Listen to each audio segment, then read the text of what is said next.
LinkedIn presents.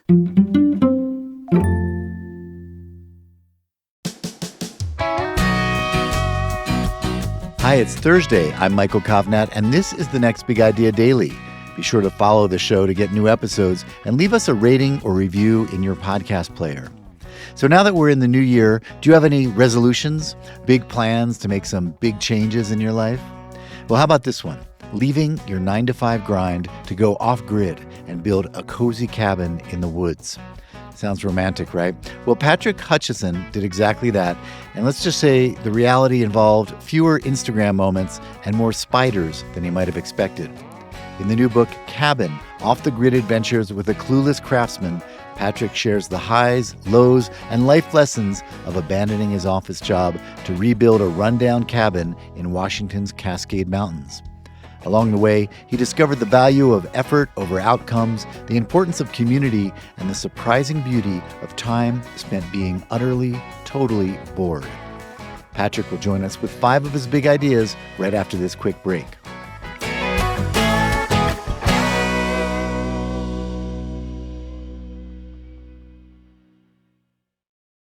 From LinkedIn News, I'm Jessie Hempel, host of the Hello Monday podcast. Start your week with the Hello Monday podcast. We'll navigate career pivots. We'll learn where happiness fits in. Listen to Hello Monday with me, Jessie Hempel, on the LinkedIn Podcast Network or wherever you get your podcasts.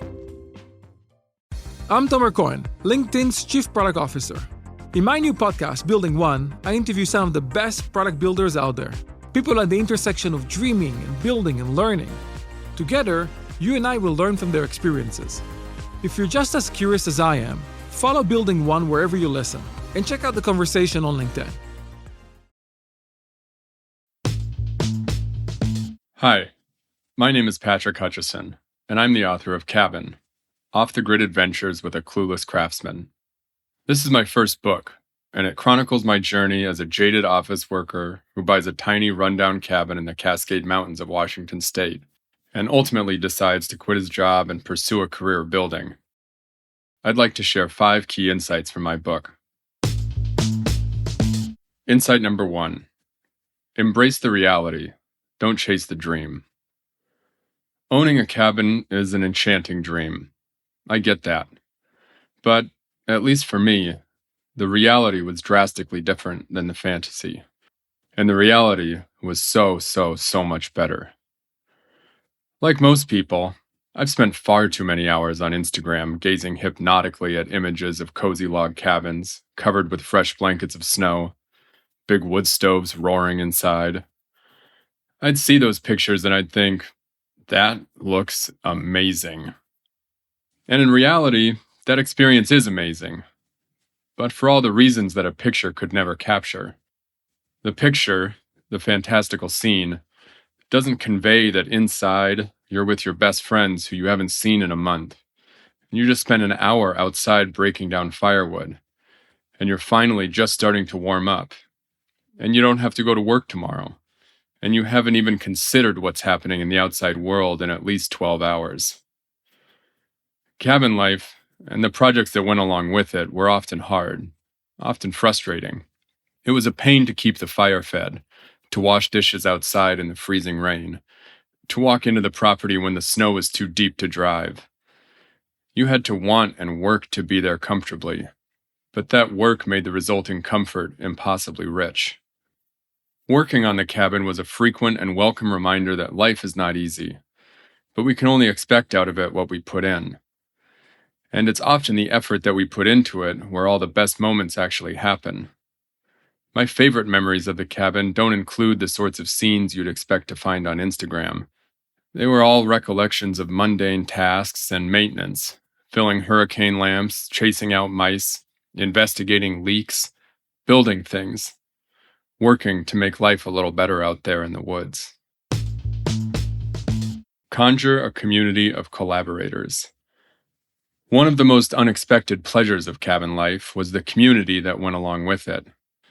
My typical social life consisted of fellow 20-somethings, musicians, artists, hipsters probably, in and around Seattle. For the most part, we listened to the same music, read the same books, watched the same movies. Working on the cabin ripped me out of my comfort zone in more ways than one, and forced me to foster connections with folks that I never would have otherwise met. Eclectic neighbors and charismatic contractors from all walks of life were suddenly regular points of contact in my day-to-day life once I started working on the cabin. Sometimes these encounters were nothing more than a passing wave. At other times, they were longer conversations, or a helpful hand on a hard project. But the takeaway was always an appreciation for a way of life quite different than my own.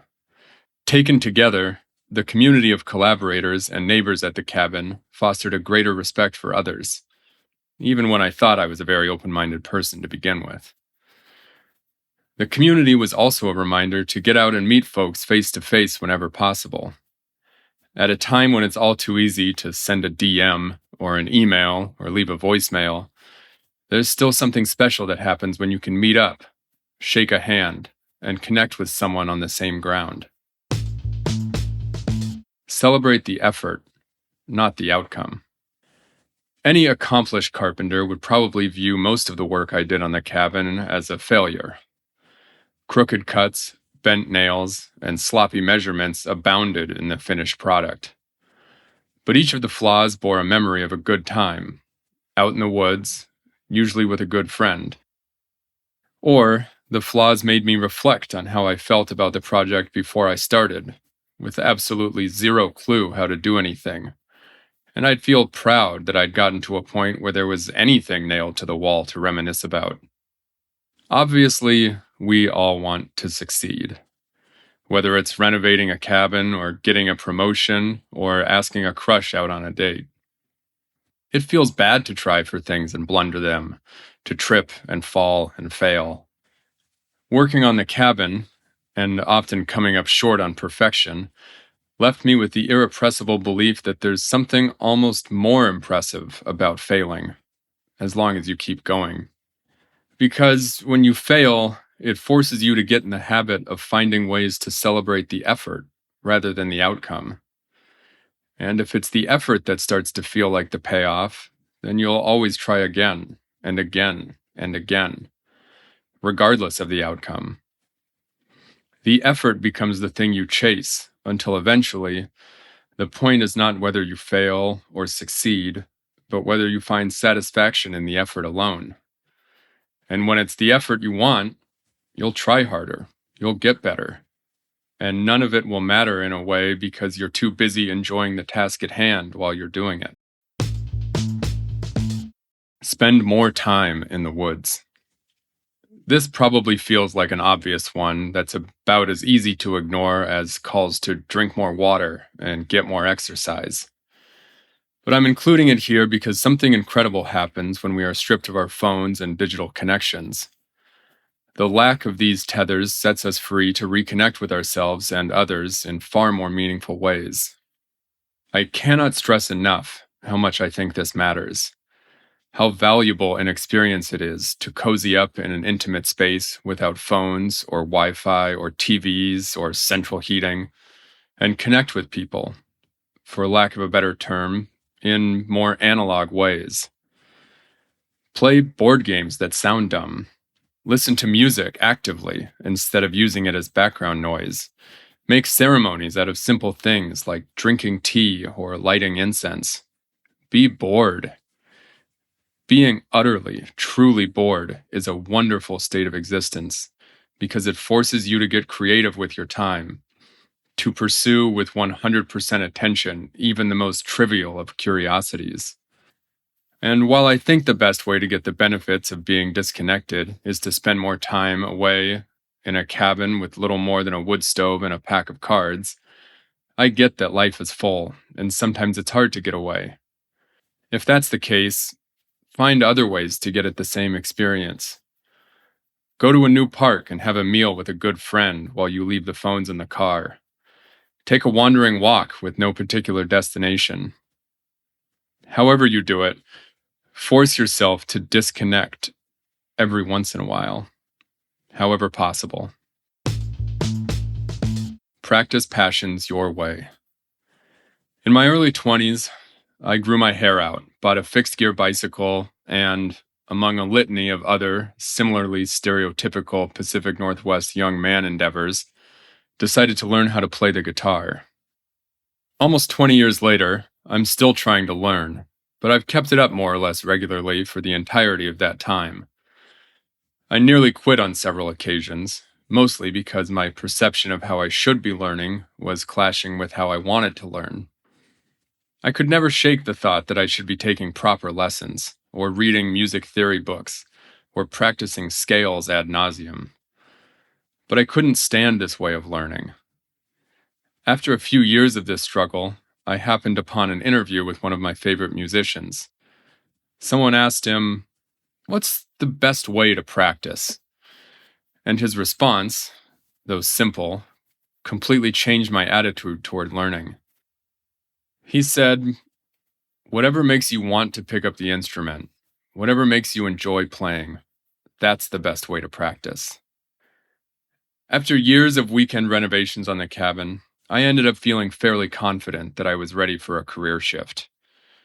I'd been a writer for nearly a decade and couldn't stomach the thought of another 10 years behind a desk.